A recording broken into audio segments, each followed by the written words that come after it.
Dani. Então eu fico em dúvida.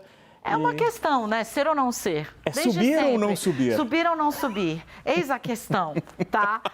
Gente, amanhã é dia de reunião do Copom, a Fiesp já chegou animando a terça-feira, falando, olha, tá na hora de baixar o juro, a Federação das Indústrias mais importantes do Brasil tá pedindo, tá clamando, o povo quer, o povo chama, Campos Neto, escute o povo. E aí o Nakagawa tá aqui, eu perguntei, Nakagawa, você apostaria em algo amanhã? Ele falou, não, mas, né, vai que.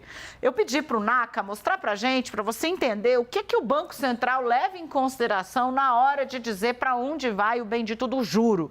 E também explicar por que a situação hoje seria mais ou não propícia para um corte. Naquinha. Dani, quando o Banco Central toma a decisão a cada 45 dias, ele avalia toda a macroeconomia brasileira e vários aspectos da economia mundial. E diante desses números todos, ele faz o que ele chama de balanço de riscos. Ele avalia o que é bom, o que é ruim para a economia, o que é bom e o que é ruim para a inflação. E quando a gente olha tudo isso, nos últimos 45 dias, que é exatamente o período entre as reuniões, muita coisa mudou para melhor aqui na economia brasileira. Isso está dando gás para o discurso que pede a queda do juro. A gente separou alguns dos indicadores que são mais comuns e mais citados nas atas do Banco Central, que são 8 itens que a gente separou aqui. Então, começando aqui, ó, inflação. A inflação é o principal número que o Banco Central acompanha, porque ele tem que preservar o valor da nossa moeda. E o que aconteceu com a inflação nos últimos 45 dias? Ela caiu mais do que o esperado. Então, a evolução deste indicador, pelo menos, é positiva, joinha para cima. O PIB também está melhor do que se esperava depois da divulgação do PIB do primeiro trimestre, que surpreendeu todo mundo, agronegócio muito forte. O número também melhorou. Neste aspecto, tem um ponto de atenção, porque quando a economia cresce, é bom para a economia, é bom, mas para a inflação pode ser ruim. Se demais. Exatamente, tem desequilíbrio pela frente.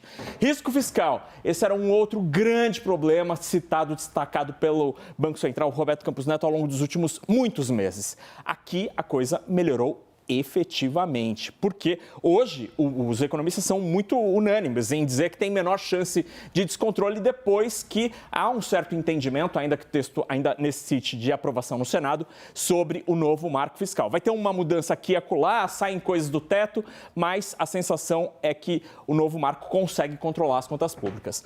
O dólar, desde então, só cai, ele está em 4,78 agora, neste momento. Estava em R$ 5,00 na outra reunião, 45 dias atrás. Isso é bom para a inflação, nossa, já que os baixou preços... 23, né? Para a inflação isso é ótimo, porque muitos preços são atrelados à moeda. Aí outros índices aqui na parte de baixo. O desemprego, esse daqui ele está... Ele melhora. Essa carinha é o quê? É meio neutro, assim. Entendi. Neutro. Porque o desemprego está melhorando, ele está menor hoje do que estava há 45 dias. Mas do ponto de vista do Banco Central, desemprego menor significa mais renda, mais dinheiro circulando e mais demanda. E aí volta ali a ter novo inflação, exatamente. Né? Porque você tem a inflação de demanda, que é o que o Lula disse que a gente não tem no Brasil agora e que o Banco Central se preocupa muito. Aquela, né, eu vou explicar porque o Nakagawa não está conseguindo.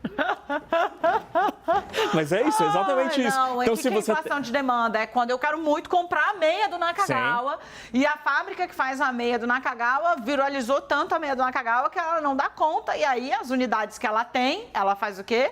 Sobe o preço. É disso que se trata. Qual é a meia do dia? Minha meia é muito bem comportada hoje. Por que aqui, isso, Nakagawa? Ué, porque não tem só a meia engraçada na minha gaveta. Não? Não. Aquela, né? Que decepção. Mas aí, quais os outros indicadores aqui, Dani? Risco país. Esse daqui melhorou bastante ao longo das últimas semanas, especialmente depois que a Standard & Poor's anunciou que o Brasil ganhou uma estrelinha, mudou a perspectiva da nota brasileira para positivo. Aí também olha lá para fora. E lá fora tem dois indicadores importantes. Primeiro, a política monetária nos Estados Unidos. Aqui, o negócio não está muito bom para o Brasil. Por quê? Porque lá interromperam o ciclo de alta, mas o Fed foi muito claro, vai voltar a subir o juro pelo menos 2 vezes neste ano.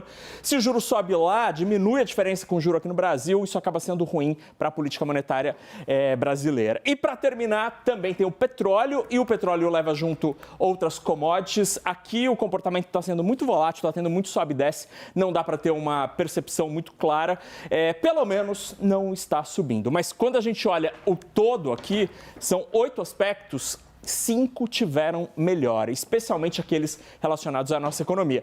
Tudo isso já está sendo avaliado pelo Banco Central, porque a reunião tem 2 dias, já começou hoje. Amanhã, 6h30, anunciam a decisão. Mas como o Banco Central é um cara muito precavido, ele anuncia, sabe aquele motorista que dá seta bem antes, assim, ele anuncia antes o que ele vai fazer. Então, ele não disse que vai cortar o juro, então ele não vai cortar o juro, pelo menos essa é a percepção dos economistas agora. O que todo mundo está esperando é que no comunicado de amanhã, ou na ata divulgada na semana seguinte, ele indique, olha, as coisas melhoraram e está começando a ter espaço para eu cortar o juro. Aí ele pode cortar no mês seguinte, em agosto. Em vez de um chute na canela, que foi o que a primeira ata do Copom na gestão Lula entregou, inaugurando aí toda essa treta entre Lula e Roberto Campos Neto.